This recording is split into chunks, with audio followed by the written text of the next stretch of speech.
તમારા નામે નોટિસ નીકળી છે એવો ફોન આવતા જ ધારાસભ્ય સામે બેઠેલા સાયબર ઠગને એવો જવાબ આપ્યો કે કોલર પણ હક્કોબક્કો થઈ ગયો। નમસ્કાર, પ્રાઇમ ટીવીમાં આપનું સ્વાગત છે।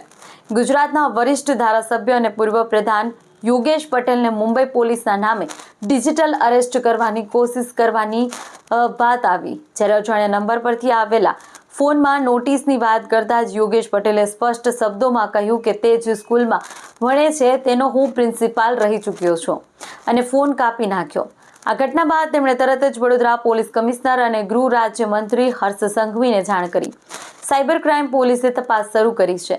ધારાસભ્યે લારીઓ પર ખુલ્લેઆમ વેચાતા બોગસ સિમ કાર્ડ સામે ગંભીર ચિંતા વ્યક્ત કરી છે અને ઓથોરાઇઝ્ડ સેન્ટર સિવાય સિમ કાર્ડ ન મળે તેવી વ્યવસ્થા કરવાની માંગ કરી છે।